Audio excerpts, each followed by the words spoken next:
ஜவஹர்லால் நேருல இருந்து தொடங்கி இன்று வரை எத்தனை பிரதம அமைச்சர்களை நாம் கண்டிருந்தாலும் இன்றைக்கு இந்த தேசம் பார்த்துக் கொண்டு உலக வரலாற்றில் இப்படிப்பட்ட ஒரு மாமனிதன் உண்டா என்று சொல்லத்தக்க வகையில் ஒரு வரலாற்று நாயகனாக இந்த தேசத்தை பாதுகாக்கிற ஒரு பாதுகாவலராக, ஏன் சொல்ல போனால் இந்த தேசத்தின் தந்தையாகவே இன்றைக்கு நம்மிடையே உலாவி இருக்கிற நம்முடைய பாரத பிரதமர் நரேந்திர மோடி அவர்கள் 2014ஆம் ஆண்டு முதல் முறையாக அவர் பிரதம அமைச்சராக பொறுப்பேற்றதற்கு பின்பு அவர் தந்த நிதிநிலை அறிக்கை, அன்றைக்கு நிதியமைச்சராக இருந்த அருண்ஜேட்லி, நானும் இன்றைக்கு மாநிலங்களவையில் ராஜ்யசபா உறுப்பினராக இருக்கிற வாய்ப்பு இருந்தது. 2014 பட்ஜெட், 2015 பட்ஜெட், 2016 பட்ஜெட், 3 நிதிநிலை அறிக்கைகளையும் நம்முடைய பாரத பிரதமரின் அறிக்கையை நேரடியாக விவாதிப்பதற்கு வாய்ப்பை பெற்றிருந்தேன். முதல் நிதிநிலை அறிக்கை அவர் எனது நாட்டுக்கு தந்த திட்டம் என்ன உங்களுக்கு நினைவிருக்கிறதா? Digital India. 2014 நிதிநிலை அறிக்கையிலே தான் அருண்ஜேட்லி அறிவிக்கிறார், இந்தியா எதிர்காலத்தில் டிஜிட்டல் மயமாக்கப்படும். அதற்காக டிஜிட்டல் இந்தியா திட்டத்திற்கு 36,000 கோடி ரூபாய் ஒதுக்கப்படும் என்று அறிவிப்பை வெளியிட்டார். அன்றைக்கு உலக நாடுகளில் 2014 அன்றைக்கு உலக நாடுகளில் 7 நாடுகளில் மட்டும்தான் டிஜிட்டல் மயமாக்குவதற்காக அவர்களுடைய நிதிநிலை அறிக்கையிலே திட்டங்களை தீட்டியிருந்தார்கள். அந்த நிலையிலேயே நம்முடைய தேசத்தை முன்னெடுத்து செல்வதற்காக நம்முடைய பாரத பிரதமர் நரேந்திர மோடி தன்னுடைய முதல் நிதிநிலை அறிக்கையிலே டிஜிட்டல் இந்தியா திட்டத்தை தந்தார். அதுதான் இன்றைக்கு நம்முடைய காய்கறி கடையிலும் வெள்ளரி பிஞ்சு விற்கிறவனிடம், இளநீ விற்கிறவனிடம் இன்றைக்கு QR கோடு போட்டு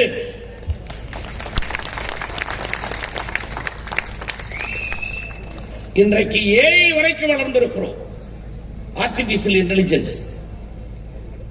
கடந்த 5 நாட்களுக்கு முன்பு நடைபெற்ற மாநாட்டிலே, உலக மாநாட்டிலே பாரத பிரதமர் உரையாற்றுகிறார். உரையாற்றியதோடு மட்டுமல்ல, உலகத்திற்கு வழிகாட்டி விட்டு வந்தார். நேற்றைக்கு முன்வரும் அறிவிப்பு வெளியாகிறது, அமெரிக்காவை பின்தள்ளிவிட்டு AI திட்டத்திலே நம்முடைய பாரத தேசம் முன்னோடி போய் கொண்டிருக்கிறது.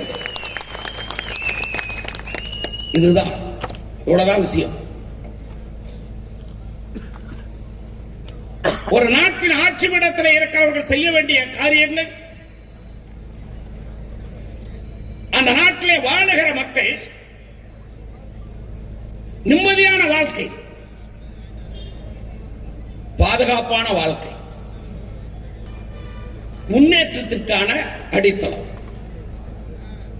அதற்கான கட்டமைப்புகள். இதுவரை 11 நிதிநிலை அறிக்கையை நம்முடைய பாரத பிரதமர் தந்திருக்கிறார். இந்த 11 நிதிநிலை அறிக்கையும் ஒரு நிதிநிலை அறிக்கை கூட தேர்தலுக்கான நிதிநிலை அறிக்கை கிடையாது. உள்ளாட்சி தேர்தலுக்கு ஒரு அறிக்கை, கூட்டுறவு தேர்தலுக்காக ஒரு அறிக்கை, சட்டப்பேரவை தேர்தல் நெருங்குகிறது என்றால் அதற்கு ஒரு மாதிரியான அறிவிப்புகள், நாடாளுமன்ற தேர்தல் என்றால் அதற்கான ஒரு அறிவிப்புகள், அப்படியெல்லாம் இல்லை. நம்முடைய பாரத பிரதமருடைய நோக்கம் 2047 சந்திக்கிற போது, இந்த நாடு நூற்றாண்டை, சுதந்திர தினத்தினுடைய நூற்றாண்டை சந்திக்கிற போது உலகத்தின் வல்லரசாக கொண்டு போய் நிறுத்துவது. அதற்கான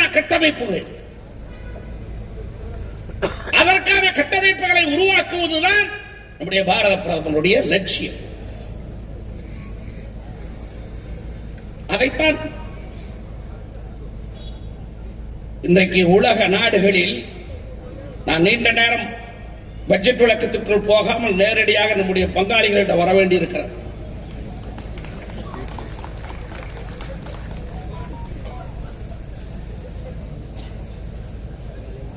ட்ரம்ப் எப்படி ஆளுன்னு உங்களுக்கு தெரியும். டெரர் குண்டு போகுது, இந்த பக்கம் காதை பிச்சுக்கிட்டு இப்படி நிற்கிறான். தேர்தல் பிரச்சார கூட்டத்தில் ஒரு 2 மில்லிமீட்டர் இடையில பறக்குது குண்டு, இப்படி பார்க்கிறாங்க. அந்த ஆளு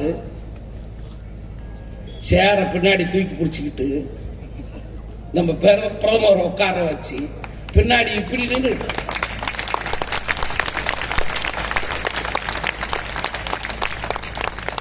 நான் நினைச்சேன் அமெரிக்காவில் போய் ஒரு புது பிஎஸ்ஓ போட்டார பிரதம அமைச்சருக்கு, நம்முடைய பாரத பிரதமருக்கு செக்யூரிட்டி ஆபீசர் எல்லாம் ஆயிட்டாரு.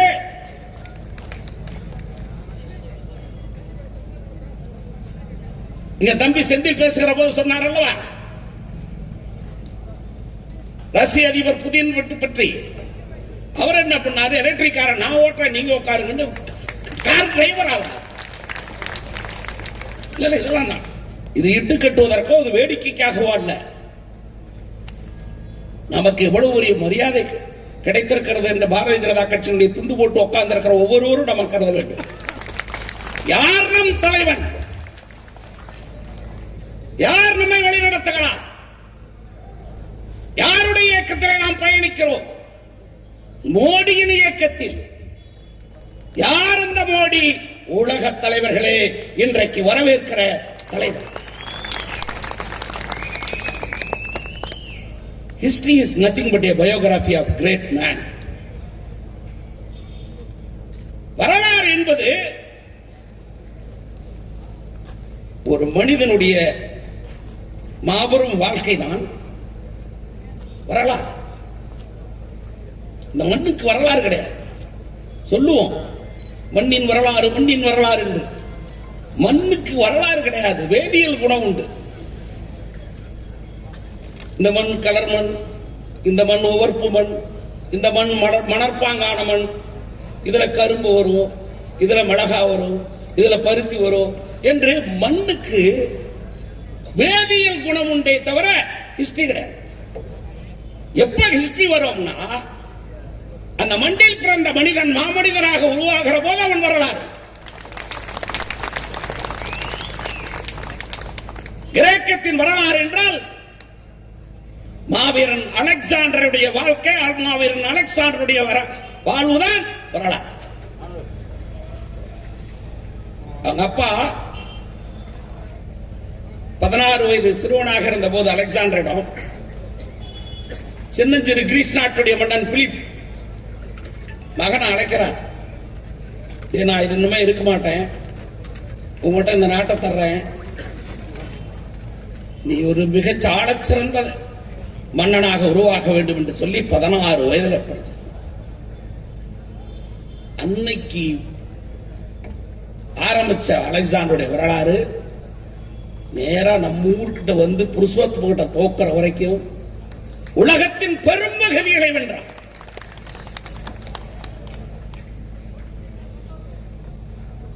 உலக உலகத்திலே மாவீரன் என்று அழைக்கப்பட்டான் என்றால் மாவீரன் அலெக்சாண்டர் தான். கிரேக்கத்தின் வரலாறு. அதேபோல் பிரெஞ்சு மன்னனாக இருந்த மாவீரன் நெப்போலியனுடைய வாழ்க்கை பிரெஞ்சு நாட்டின் வரலாறு. ஏன் அமெரிக்க நாட்டின் வரலாறு? ஆபிரகாம் லிங்கனின் ஜனநாயக வரலாறு தான் அமெரிக்க நாட்டின் வரலாறு. ஏன் நம்மூருக்கு வருவோமே? சோழ பேரரசின் வரலாறு என்றால் ராஜராஜ சோழனுடைய வாழ்க்கை தான் சோழ பேரரசின் வரலாறு.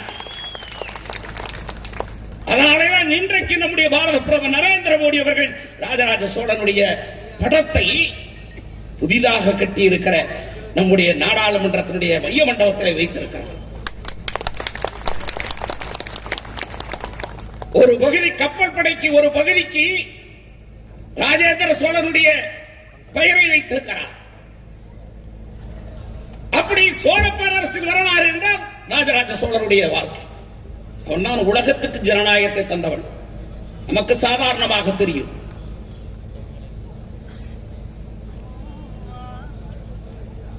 இன்றைக்கும் ஒரு கிராமத்திலே தலைவனை தேர்ந்தெடுப்பது எப்படி என்று குட ஓலை, குடத்துக்குள்ளே கடற் துணியை வேலை கட்டி, இந்த குடத்துக்குள்ளே விழுகிற ஓலை பண ஓலை இந்த இவரை தலைவராக தேர்ந்தெடுக்கும், அடுத்த ஓலை அவரை தலைவராக தேர்ந்தெடுக்கும் என்று தேர்தல் முறையை உலகத்துக்கு அறிமுகப்படுத்திய வரலாறு நம்முடைய சோழ பேரரசன் ராஜராஜ சோழன். ஆக சோழ பேரரசின் வரலாறு என்றால் ராஜராஜ சோழனுடைய வாழ்க்கை. அப்படி இனியும் ஒரு 500-1000 ஆண்டுகள் கழித்து பாரத தேசத்தின் வரலாறு என்றால் பாரத பிரதமர் நரேந்திர மோடியுடைய வாழ்க்கை தான் இந்த தேசத்தின் வரலாறு. அதைத்தான் அவர் செய்து கொண்டிருக்கிறார். அதைத்தான் நான் சொன்னேன், history is nothing but a biography of great man. நாம் மனிதர் என்ன செய்யவில்லை? இந்த பட்ஜெட்ல ஆண்டுக்கு 12 லட்சம் ரூபாய் வருமானம் வருகிறவனுக்கு வரி இல்லை. நான் நீண்ட விஷயத்துக்குள்ள போகவில்லை. அதாவது மாதந்தோறும் லட்சம் ரூபாய் சம்பாதிப்பவனுக்கு 1 பைசா வரி கிடையாது. எவ்வளவு பேர் தெரியுமா இந்த நாட்டில்? 87% மக்களுக்கு வரி இல்லை.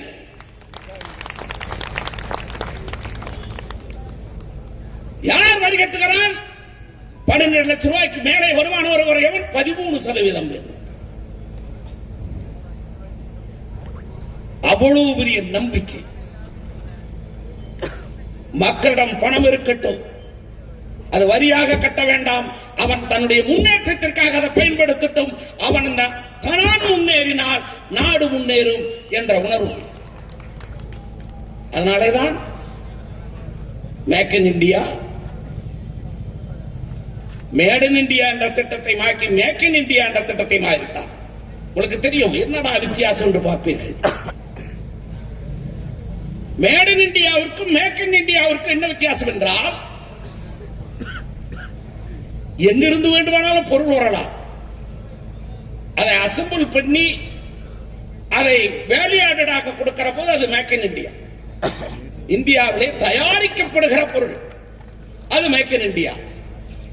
இந்தியாவிலே உற்பத்தி ஆகிற பொருளுக்கு தான் மேட் இன் இந்தியா.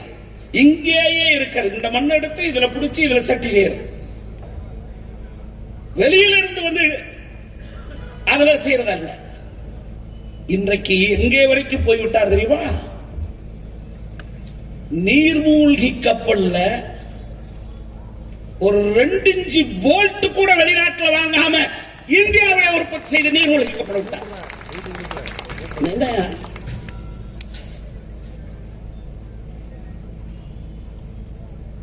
போய் சிவசக்தி மையத்தில் இறங்குச்ச சந்திராயன் 2 தானே. நிலாவுல மறைவு பகுதியில போய் ஒருத்தரும் கிடையாது, உலகத்துல எவனும் போய் தொட்டு பார்க்கல. அங்க போய் விட்டதோட மட்டும் இல்ல, அந்த இடத்துக்கு சிவசக்தி மையம்னு வச்சார். நம்ம ராக்கெட் இறங்கின இடத்துக்கு இன்னைக்கு வந்துகிட்டு இருக்கு. அங்க தண்ணி இருக்குதான், ஈரம் இருக்குதான், அது இருக்குதான், இது இருக்கான்ட்டு போறது செய்தி. உலகத்தின் வரலாற்றில் விண்வெளி ஆராய்ச்சியில் எல்லா நாடுகளையும் பின்னுக்கு தள்ளிவிட்டு இந்தியா முதலிடத்திற்கு வர வைத்திருக்கிறார் நம்முடைய பாரத பிரதமர் நரேந்திர மோடி. வேற என்ன சாதனம் உனக்கு?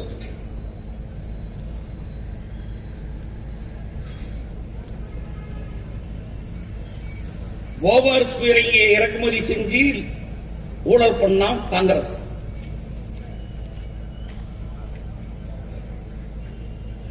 ஆனா ஒரு இறக்குமதியும் செய்ய வேண்டாம். என்னுடைய ராணுவத்துக்கு மட்டுமல்ல 66 நாடுகளுக்கு ராணுவ தளவாடத்தை ஏற்றுமதி செய்கிற இடத்திலே பாரதத்தை கொண்டு வந்து நிறுத்தி இருக்கிறார் மோடி. சுகாதாரத்துறையில் கொரோனா வந்து மறந்து போயிட்டோம். இப்படி உட்காரணுமா, உட்கார முடியுதா? ஆனா தேசத்தை இன்னைக்கும் சீனாவோட 12 கார்பரேஷன்ல ஊரடங்கு சட்டம் இன்னைக்கு இந்த டேட்ல டுடே எஸ் ஆன் டுடே இன்னைக்கு 12 கார்பரேஷன்ல சீனாவோட ஊரடங்கு. இன்னும் போகல கொரோனா. ஆனா நாம 63 நாட்டுக்கு தடுப்பூசியை ஏற்றுமதி செய்து கென்யா நாட்டு அதிபர் ஏர்போர்ட்ல பாரத பிரதமர் போய் இறங்கின உடனே சாஷ்டாங்கமா உழுவுறாய். அந்த தேசத்து மக்களை காப்பாற்றணும் நீதான். நான் சினிமா காட்சி சொல்ல, கண்ணிலே கண்ட காட்சிகளைத்தான் உங்களுக்கு விளக்குகிறேன். எந்த நிலைக்கு இந்த தேசத்தில் இருக்கிற மக்களை உயர்த்தி இருக்கிறார் நம்முடைய பாரத பிரதமர். எந்த அளவிற்கு இந்த நாட்டின் ஒவ்வொரு குடிமகனையும் proud to be Indian, நான் இந்தியனாக இருப்பதற்கு நான் கௌரவப்படுகிறேன் என்று சொல்லத்தக்க வகையிலே உலக அரங்கிலே நம்முடைய தேசத்தை உயர்த்தி காட்டிய பெருமை மோடியை தவிர யாருக்கு? அவரை பார்த்தால் சில சில்லறை நாய்கள்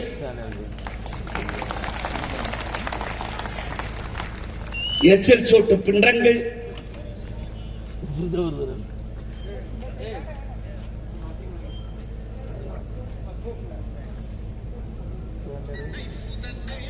சாதாரணமாக யார் மோடி வந்துருவாரா போயிருவாரா ஆட்டம்.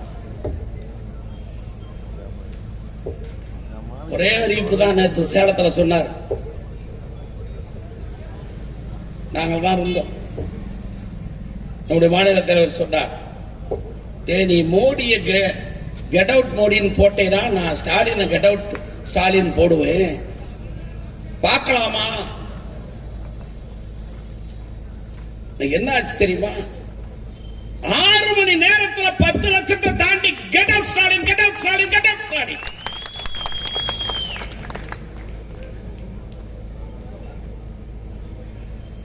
இப்ப சாயங்காலம் 6 மணிக்கு 15.5 லட்சத்தை தாண்டிச்சு.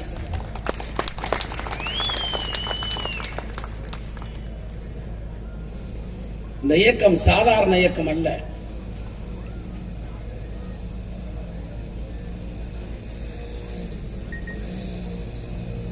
தம்பி உதயநிதி ஸ்டாலினும் சரி, அவங்க அப்பா ஸ்டாலினும் சரி, அவங்க அப்பா என்னுடைய வணக்கத்திற்குரிய தலைவர் கலைஞரும் சரி, எல்லோருக்கும் தெரியும். தெரியாமலாம் சொல்ல. நீங்க பார்த்திருக்கீங்க சில சினிமாவில் வடிவேல் ஒரு சொல்லுவா, நானும் ரவுடிதான், நானும் ரவுடிதான், நானும் ரவுடிதான். அப்ப யாரை எதிர்த்து சொன்னால் தனக்கு மரியாதை வரும்? என்பதற்காக பயங்கரமான ஆளுகளப்பா இவங்க. மோடி இவ்வளவு சாதாரண சொல்றாங்க, அப்ப இவ்வளவு எவ்வளவு பெரிய ஆளு அப்படின்னு நினைப்பாங்க. என்ன கையில் எடுத்திருக்காங்க? மத்திய அரசு இந்தியை திணிக்குது. சட்டமன்ற உறுப்பினருக்கு நான் ஒன்றை ஞாபகப்படுத்த விரும்புகிறேன். சட்டமன்றத்தில் முதலமைச்சரை எழுந்து கேளுங்க. முதலமைச்சர் சட்டமன்ற பதிவில் பதிவு செய்ய வேண்டும். மத்திய அரசு அறிவித்திருக்கிற அறிவிப்பில் எங்காவது மூன்றாவது மொழியாக இந்தியைத்தான் படிக்க வேண்டும் என்று சொல்லி இருக்கிறதா என்ற கேள்விக்கு அரசாங்கத்தினுடைய ஸ்டாச்சுட்டரி ஆர்டர்ல என்ன போட்டு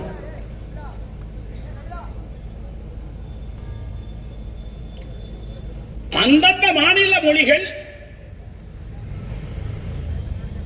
தமிழ்நாட்டில் தமிழ், கேரளாவில் மலையாளம், ஆந்திராவில் தெலுங்கு, கர்நாடகாவில் கன்னடம், அப்படி அந்தந்த மாநில மொழிகளில் கட்டாய பாடம். அந்தந்த மாநில மொழி கட்டாயம். தமிழ் படிக்கணுங்கிறது கட்டாயம். அடுத்து இணைப்பு மொழி, லிங்க் லாங்குவேஜ், ஆங்கிலம். மூன்றாவது ஆப்ஷனல் லாங்குவேஜ். அது எங்க சொல்லுது? ஒவ்வொரு இந்தியனும் இந்திய மொழிகளில் ஒன்று ஏதேனும் ஒரு மொழியை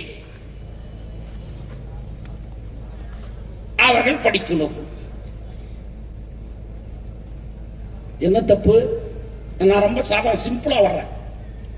நம்ம ஊர்ல அருந்ததி இருக்காங்களா? தெலுங்கு பேசுற அருந்ததி இருக்காங்கல்ல? தெலுங்கு பேசுற ரெட்டியார்கள் இருக்காங்கல்ல? கன்னடம் பேசுற செட்டியார்கள் இருக்காங்கல்ல? அவங்க தாய்மொழி இது. காலகாலத்துக்கு இதுவா இருந்தாங்க.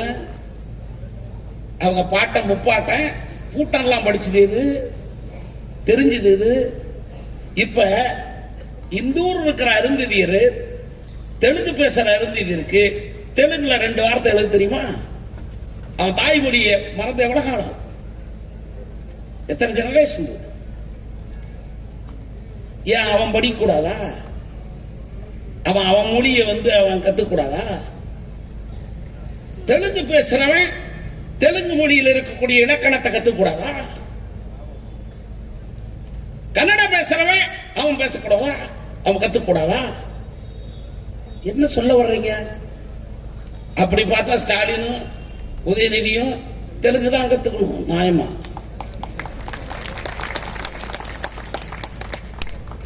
ரொம்ப வருத்தப்படுவாங்க. அரே நாங்க தமிழின தலைவன் சொல்லி அதை விட்டுட்டு போய் திராவிட தலைவன் ஆயிட்டு நீ.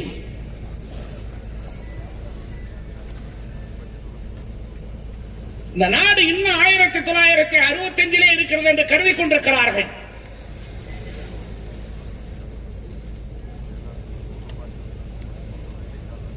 கோலம் போட்டு வீட்டுக்கு முன்னாடி கோலத்தை போட்டு இந்திக்கு எதிர்ப்பு பிரச்சாரம் பண்றாங்க.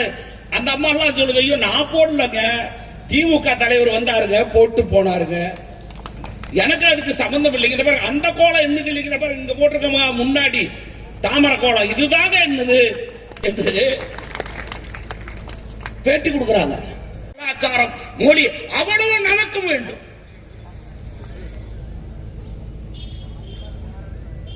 அங்கிருந்து தரப்படுகிற ஆராய்ச்சிகள்,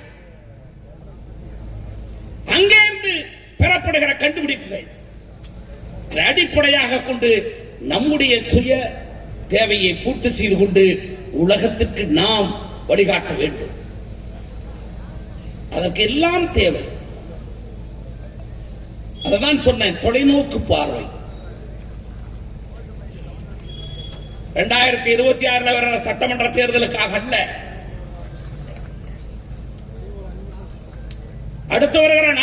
தேர்தலுக்காக அல்ல.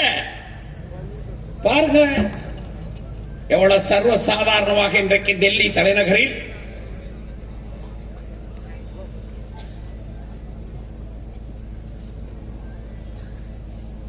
countries with ஜனாதிபதி அவரும் ஒரு பெண், நாட்டின் குடியரசுத் தலைவர் முதன்மை குடிமகனாக ஒரு பெண்மணி. இந்த நாட்டுக்கு 11வது நிதிநிலை அறிக்கை, அதில் 8 நிதிநிலை அறிக்கையை வழங்கி இருக்கிற பெருமைக்குரிய பெண் நம்முடைய தமிழகத்தினுடைய பெண் நிர்மலா சீதாராமன். நாட்டை ஆளுகிறவர், நாட்டின் குடியரசுத் தலைவர் ஒரு பெண், நிதியமைச்சர் ஒரு பெண், இன்றைக்கு தலைநகரில் பாரதிய ஜனதா கட்சியினுடைய முதலமைச்சரும் ஒரு பெண். 3 தேவிகள், முப்பெரும் தேவியின் ஆளுமையின் கீழ் இந்த பாரத தேசம் இன்றைக்கு வந்திருக்கிறார்.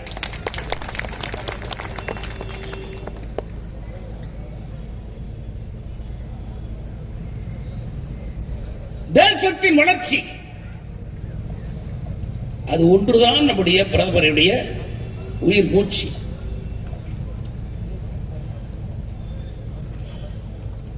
எங்கு போயும் அவர் பாரதிய ஜனதா கட்சியை உலக அரங்கிலே போய் முன்னிறுத்துகிறாரா? எங்காவது பார்த்திருப்பீர்களா?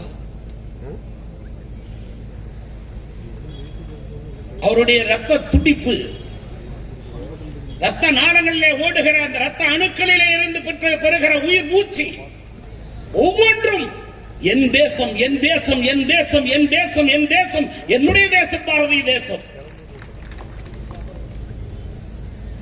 என்ற உணர்வை தவிர வேறு எதுவும் கிடையாது. அப்படிப்பட்ட மகத்தான மனிதன் நமக்கு பிரதம அமைச்சராக கிடைத்திருப்பது பேர் அல்லவா? அவரை பயன்படுத்திக் கொள்ள வேண்டாமா? தெரியாதா? மம்தா கூட தான் எங்களுக்கு எதிரி. மேற்கு வங்கத்திலே கூட எங்களுடைய எதிர்கட்சி தான், கர்நாடகத்திலே எதிர்கட்சி தான் காங்கிரஸ் ஆளுகிறது. அவர்களெல்லாம் சொல்லவில்லையே. எங்களுடைய மாநிலம் வஞ்சிக்கப்படுகிறது, நிதி தரவில்லை, சொல்லலையே. நான் கேட்டேன், நான் ஏற்கனவே 2-3 நாளைக்கு முன்னாடி ஒரு பேட்டியில, எதுக்கு பேசுறாரு, இவருக்கு எதுக்கு நிதி வேணும்? திருடுறதுக்கு.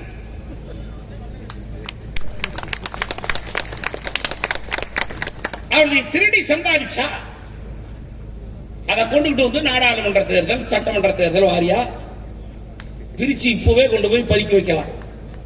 முத்துசாமி வச்சுக்கோ, அவன் வச்சுக்க, இவன் வச்சிரு, நீ இந்த தொகுதியை பார்த்துக்க, நீ இந்த தொகுதியை பார்த்துக்கோ. இத அப்படி இல்லைன்னா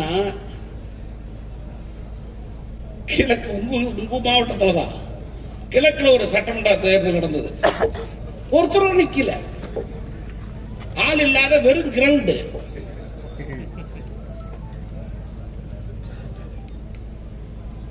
ஏதோ பிடிக்குதோ பிடிக்கலையோ சிங்கமாட்ட சீமானாவது நின்னான். அவனும் நிக்காம இருந்ததுதான் என்ன ஆகும் எனக்கு தெரியாது. ஆனா அவனுக்கு ஓட்டுக்கு 1000 ரூபாய் கொடுக்கறான். சீமா நின்னதுக்கே ஓட்டுக்கு 1000 ரூபாய் கொடுத்துதான் தேர்தல். அப்ப ஓட்டுக்கு பணம் கொடுப்பதற்காக, அதற்கு அரசாங்கத்தினுடைய நிதியை திருடுவதற்காக எங்களுக்கு நிதி வரவில்லை. கேட்டாங்களே, சட்டமன்ற உறுப்பினர் பேசுகிற போதுதான் குறிப்பிட்டாங்க நினைக்கிறேன். ஒவ்வொரு துறைக்கும் செலவழிக்கப்பட்டிருக்கிற அந்த செலவு கணக்கு காட்டவில்லை. எஸ், அதான் யூட்டிலைசேஷன் சர்டிபிகேட். ஒரு மாநில அரசினுடைய கடமை என்னவென்றால், மத்திய அரசு வழங்குகிற நிதி எந்தெந்த துறைகளுக்கு வழங்கப்பட்டிருக்கிறது, அந்த வழங்கப்பட்ட நிதி நீண்டகால கட்டமைப்புகளுக்கு எப்படி பயன்படுத்தப்பட்டிருக்கிறது, அப்படி உருவாக்கப்பட்ட கட்டமைப்புகள் எவை எவைகள், அன்றாட செலவினங்களுக்காக பயன்படுத்தப்பட்ட நிதி எவ்வளவு, நிவாரணமாக வழங்கப்பட்டது எவ்வளவு, எங்கெங்கு வழங்கப்பட்டது, எப்படிப்பட்ட பாதிப்புகள் இருந்தது, இவைகளை குறித்து முழுமையான அறிக்கை தர வேண்டும். கொடுத்த பின்னாடிதான் சாதாரணமா நாம போய் ஒரு பையன்கிட்ட, நம்ம வீட்டில் வேலை செய்யற பையன்கிட்ட போய் கடைக்கு போய் 2000 ரூபாய் பணத்தை கொடுத்து ஒரு பொருள்லாம் வாங்கிட்டு வான்னு சொன்னா, அவன் வாங்கிட்டு வந்த உடனே நீங்க என்ன வாங்கி உடனே வச்சு அப்படியே வச்சிருவீங்க? சரிப்பா 2000 ரூபாய் கொடுத்து என்னென்னப்பா வாங்கிட்டு வந்தா, இது வாங்கணுங்க அது வாங்கணுங்க இது வாங்கணுங்க இதெல்லாம் போக 2140 ரூபா தாங்க மிச்சம் சொல்லு. இல்லைங்க, நீங்க நினைச்சது ஒரு வேலை, அங்க போனோம்னா வேலை கொஞ்சம் அதிகமாகி போச்சு, 2210 ரூபாய் ஆகி போச்சுங்க. 210 ரூபாய் நான் கையில் வச்சிருந்தேன், கொடுத்துட்டு வந்துட்டேன், இல்ல கடைக்காரன் சொல்லிட்டு வந்திருக்கிறேன், சரி வாங்கிக்கோ, மீதி 210 ரூபாய் வாங்கிட்டு போய் கொடு. இதுதானே கணக்கு? இதுதானே செய்யணும் ஒரு மாநில அரசு? இதுவரை 2021, 22, 23, 24 இந்த 3 நிதியாண்டுகளுக்கும் மத்திய அரசு வழங்கிய நிதிகளுக்கு யூட்டிலைசேஷன் சர்டிபிகேட் கொடுத்துட்டியா? சொல்லு, இப்ப கூட சொல்லு. உனக்கு எதுவும் தெரியாது, எனக்கு தெரியாது. ஏன்னா உங்க அப்பனே சொல்லியிருக்காரு. அவன் முட்டாளியா, அவன்கிட்ட ஏயா போய் பேசிக்கிட்டு இருக்கிறான் பார். ஒரு போராட்டத்து போது அதிக வயசு வெளிப்படையா சொல்றேன், ஏன்னா எல்லாரும் என் நண்பர்கள் தான் இருக்கான். 30 வருஷம் அங்கதானே குப்பை ஓட்டுனேன். ஜெயலலிதா வந்து இலவச மின்சாரத்தை ரத்து பண்ணிருச்சு. அந்த நேரத்தில் எல்லாத்தையும் ஒன்னா சேர்த்துறோம். விவசாய சங்கங்களின் தலைப்புல அனைத்து விவசாய சங்க கூட்டமைப்பு, எல்லா சங்கங்களும் அணிந்து போராட்டம் அறிவிக்கிறோம். அப்ப வந்து பிஜேபி சர்க்காரா நாம் இருக்கிறோம். அப்ப நாம் பண்ணா திமுக பண்ணிக்கணும். பிஜேபி சர்க்கார் அப்ப திமுக இருந்தது. மாறன் மந்திரி. அந்த நேரத்தில் ஒரு மேடையில் காங்கிரஸ் தலைவராக இருந்த EVK இளங்கோவன், 2 கம்யூனிஸ்ட், மதிமுக, பாமக எல்லாம் சேர்ந்து இலவச மின்சாரம் மீண்டும் வேண்டும்னு ஒரு போராட்டத்தை ஒருங்கிணைச்சு நடத்தணும். அந்த நேரத்தில் இவர் கண்ணகி சிலை அகற்ற அந்த பிரச்சனையில போய் மாட்டி இவரை தூக்கி ஜெயலலிதா உள்ளர வச்சிருச்சு. ஸ்டாலினை தூக்கி உள்ளர வச்ச உடனே என்ன கூப்பிட்டு கேக்குறாங்க, எப்ப அந்த போராட்டத்தை கொஞ்சம் மாத்தி வைக்கிறியா, ஸ்டாலின் உள்ளர இருக்காரு. ஏங்க அது அனைத்து கட்சி போராட்டங்க, எல்லா தலைவர்களும் சேர்ந்து இருக்கிற போராட்டம். இப்பதான் சேர்ந்து இருக்கிறான், இப்ப போய் ஸ்டாலின் உள்ளர இருக்காருங்கிறதுக்காக அப்புறப்படி இதோட கலந்து போயிருங்க, நெல்லிக்காய் மூட்டை மாதிரி அவுந்து விட்டுருவோம் அப்படின்னு சொன்னதுக்கு சொன்னார். அப்பதான் சொன்னார், பேராசிரியர்கிட்ட பார்த்து, பேராசிரியர் பக்கத்திலே உட்காந்துருக்கார். பேராசிரியர், நான் அவனை கூப்பிடும் போதே சொன்னல அவன் இதுக்கு ஒத்து வர மாட்டான்னு, கேட்டீங்களா நீங்க எல்லாம்? அவன் சொன்னார் உடனே, ஏய் அவன் ஒரு முட்டாளப்பா, அவனுக்கு ஒன்றும் புரியாதுப்பா, நீ சொன்னாலும் சொல்ல மாட்டான், அங்கிருந்து சீட் அனுப்புறாயா, போராட்டத்தை ஒத்தி வைக்க சொல்லி கடலூர் ஜெயிலில் இருக்கிறான் அந்த ஆள். அங்கிருந்து பொன்முடி மூலமா சீட்டு, இந்த அனைத்து கட்சி போராட்டத்தை ரத்து செய்யுங்க. இவெல்லாம் ஒரு அரசியல்வாதி. ஆக எனக்கு தெரியும் முதலமைச்சர் முட்டாள் என்பது எனக்கு நல்லா தெரியும். அவங்க அப்பா சொல்லி கொடுத்திருக்கார்.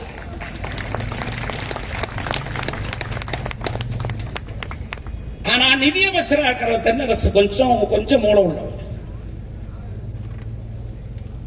ஏன்னா அவங்க அப்பாவே கூட்டுறவுத்துறை அமைச்சராக இருந்தார் தங்கபாண்டியன், கொஞ்சம் புத்திசாலி தான். ஐயா நாம் இன்னும் வாங்கின காசுக்கே கணக்கு கொடுக்கலீங்க, கணக்கு கொடுத்தாதானங்க காசை தருவாங்க. அந்த அம்மா போட்டு உடைச்சிச்சு இல்ல, யாரு? நிர்மலா சீதாராமன். என்கிட்ட பேசுற பைனான்ஸ் கமிஷன் வந்து பேசியான்.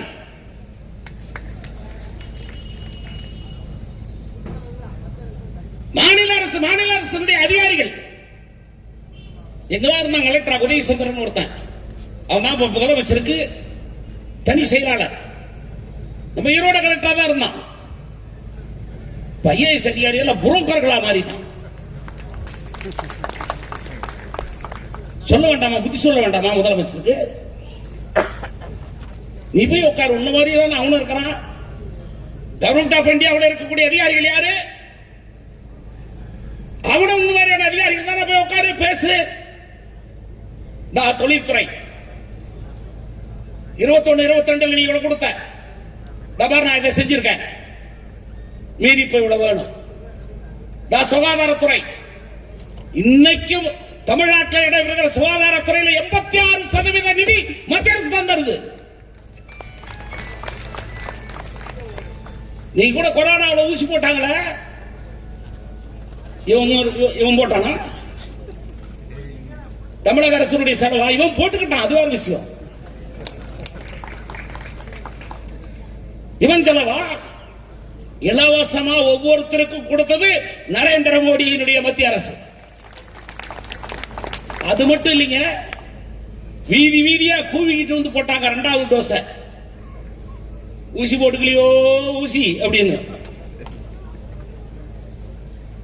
அந்த கூவுனாங்க பாருங்க.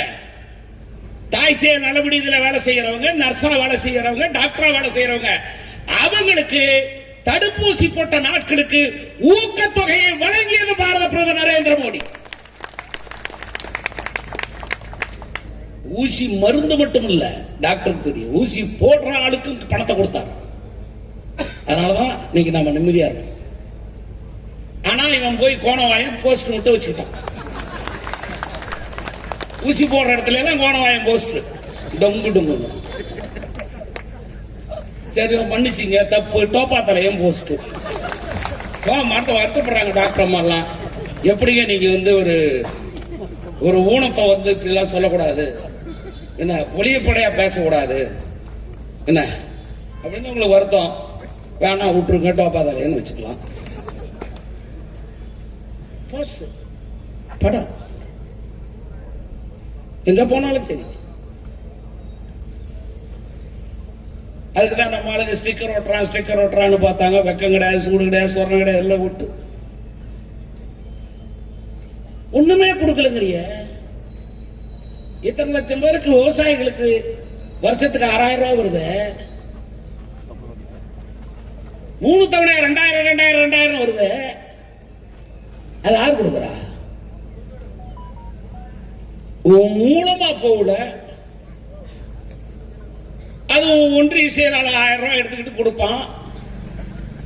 அதுக்கு வேலையாகல. நேரடியாக உனக்கு பேங்க்ல போகுது. அது உனக்கு வருத்தம். தமிழ்நாட்டிலே நடைபெறுகிற திட்டங்கள், அந்த திட்டங்களில் கடந்த 3 ஆண்டுகளில் எத்தனை லட்சம் கோடி தெரியுமா? 12 லட்சம் கோடி, 12,63,000 கோடி ரூபாய் மத்திய அரசினுடைய நிதி.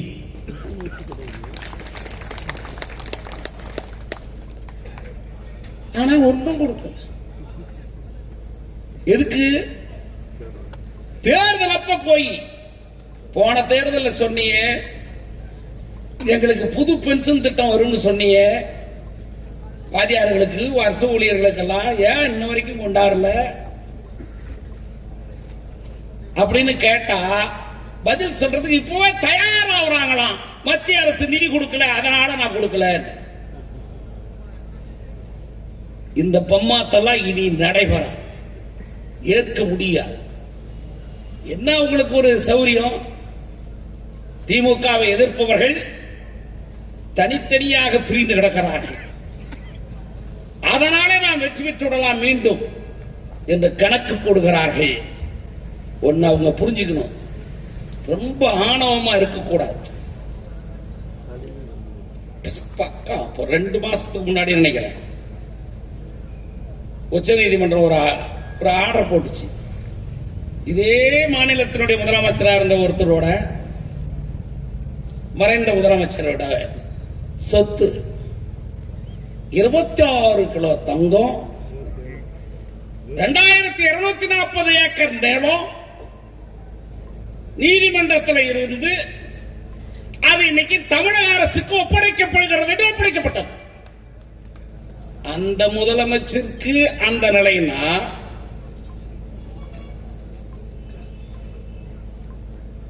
நீ உன் மகன் உன் மருமகன் எஸ்பி எழுந்து நிற்கிறான், 15 லட்சம் கொடுத்துக்கிறான் டிரான்ஸ்பருக்கு, டிஐஜி போடுறான் 25 லட்சம் வாங்குறான், ஏடிஜிபி போய் 1 கோடி ரூபாய் கொடுத்து எனக்கு இந்த பதவி சட்டம் ஒழுங்கு கொடுத்தா 1 கோடி சபரிவிஷன் வீட்டுல இதெல்லாம் வாங்கி சம்பாரிச்சு வச்சிருக்கிறியே, இதை நாட்டுடைமை ஆக்குவதற்கு தெரியாது என்று கருதுகிறாயா? மிக விரைவில் அதுதான் நடைபெறும்.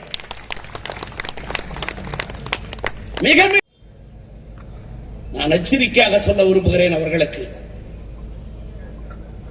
தேசியத்தின் தெய்வீகத்தையும் அடிப்படை லட்சியமாக கொண்டு இயங்கிக் கொண்டிருக்கிற ஒரே இயக்கம் பாரதிய ஜனதா கட்சி. எங்களுக்கு மட்டும்தான் தேசியம் விரிவு, எங்களுக்கு மட்டும்தான் தெய்வீகம் விரிவு. ஆக தேசியத்தின் தெய்வீகத்தையும் அடிப்படையாக கொண்டு இயங்குகிற இந்த இயக்கத்தை பன்னெடுங்காலமாக, இன்றைக்கு நேற்றைக்கு அல்ல, தமிழ் பிறந்த இந்த மண் சங்க இலக்கியங்களுக்கு முற்பட்ட காலத்தில் இருந்து தெய்வீகம் மட்டுமே தான் இந்த கலாச்சாரத்தின் உச்சம். மன்னர்கள் ஆண்ட காலத்தில் பெரும் கோயில்கள் தான் அவர்களுக்கு பாதுகாப்பாரன். ஒவ்வொரு கோயிலின் கோபுரத்திலே நவதானிகளை கொட்டுகிறார்கள். எதற்காக? இன்றைக்கு நடைமுறையில் இருக்கிறது எதற்காக? 12 ஆண்டுகளுக்கு ஒரு முறை கும்பாபிஷேகம் நடைபெறுகிற போது அந்த தானியங்களை அகற்றப்பட்டு புதிய தானியங்களை கொட்டுகிறார்கள். எதற்காக?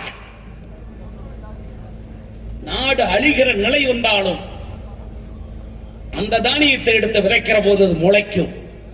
இந்த நாட்டுக்கு எதிர்காலத்திலே அது பயிராக வரும், இந்த நாட்டுக்கு உணவளிக்க முடியும் என்ற தத்துவத்தின் அடிப்படையிலே உருவாக்கப்பட்டது.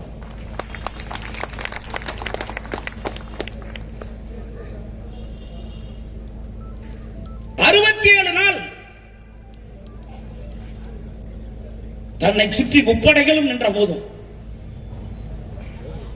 தான் வளர்த்த புறா மூலமாக இறைகளை கொண்டு வந்து தன்னுடைய படைகளுக்கு கொடுத்து தன்னை பாதுகாத்துக் கொண்ட மண் தமிழ் நாட்டிலே தான். எந்த கோயில், அது சிவாலயங்களாக இருந்தாலும் சரி, திருமாலுக்கு எழுப்பப்பட்ட ஆலயங்களாக இருந்தாலும் சரி, குலதெய்வங்களுக்கு எழுப்பப்பட்ட ஆலயங்களாக இருந்தாலும் சரி, எப்போது சொன்னான் கோயில் இல்லாத வீட்டில், கோயில் இல்லாத ஊரில் குடியிருக்க வேண்டாம் என்று சொன்னது எப்போது? என்ன பாட்டம் பெரியார் காலத்துக்கு பின்னாடியா? எப்போது சொல்லப்பட்ட வாசகம்? கோயில் இல்லாத ஊரில் குடியிருக்க வேண்டாம் எதற்காக சொல்லப்பட்டது? அப்பொழுதுதான் அந்த ஊர் கட்டுப்பாடோடு இருக்கும், ஒழுக்கம் இருக்கும், பாதுகாப்பு இருக்கும் என்ற உணர்வோடு சொல்லப்பட்ட வாசகங்கள். இன்றைக்கு அவைகளை அழித்துவிட்டு திராவிடம் என்ற போர்வையிலே நாட்டை சீரழிக்க பார்க்கிறார்கள். பாரதிய ஜனதா கட்சி நெருப்பு துண்டம். இதன் மீது திராவிடம் என்ற போர்வையை போட்டால் நெருப்பு அணையாது, போர்வை எரிந்து போகும். ஜாக்கிரதை. ஏதோ நாங்கள் 4 சீட்டு இருக்கலாம், அடுத்து 40 சீட்டு வரலாம், அதுக்கு அடுத்து ஆட்சிக்கு வரலாம், கொஞ்சம் கொஞ்சமா கூட வர்றோம், இல்ல வராமே இருக்கலாம். ஆனா இந்த தேசம் எங்களுக்கு. உலகத்தின் வரலாற்றில் இருக்கக்கூடிய அத்தனை ஜனநாயக நாடுகள்,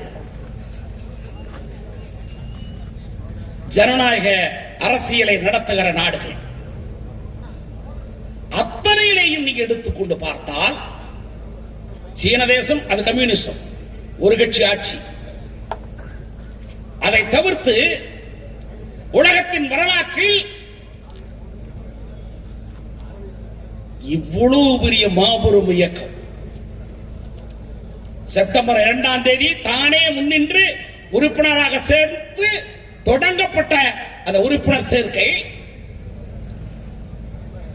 இந்தியாவில் இன்றைக்கு 20 கோடியை தாண்டி நிற்கிறது என்றால்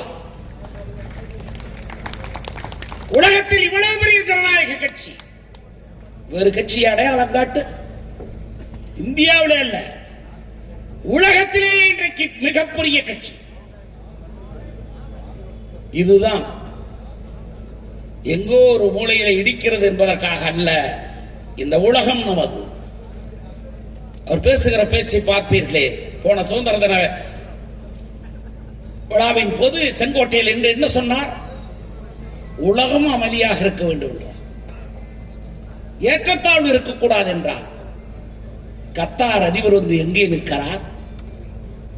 இஸ்லாமிய மன்னர்கள் எங்கே வந்து நிற்கிறார்கள்? கிறிஸ்துவ போப் எப்படி வந்திருக்கிறார்? புத்தி உள்ளவன் அத்தனை பேரும் பாரத பிரதமர் நரேந்திர மோடியை ஆதரிச்சிருக்கிறான், வணங்குகிறான், வாழ்த்துகிறான். புத்தி கெட்ட ஸ்டாலின் போன்றவன் இன்றைக்கு ஏசுகிறான். காரணம் என்ன? அவரை எதிர்த்தால்தான் இனி பொழப்பு ஓடும் என்ற நிலைக்கு தள்ளப்பட்டு விட்டார்கள். இன்று இந்த நிலையில் திராவிட முன்னேற்ற கழகத்துக்கு எதிரி பாரதிய ஜனதா கட்சி மட்டுமே. அதனாலேதான் நம்மை நோக்கி இன்றைக்கு கணைகள் பாய்கிறார். ஒன்றை அவர்களுக்கு ஞாபகப்படுத்த விரும்புகிறேன். அடுத்த ஆதித்யா பேச இருக்கிறார்.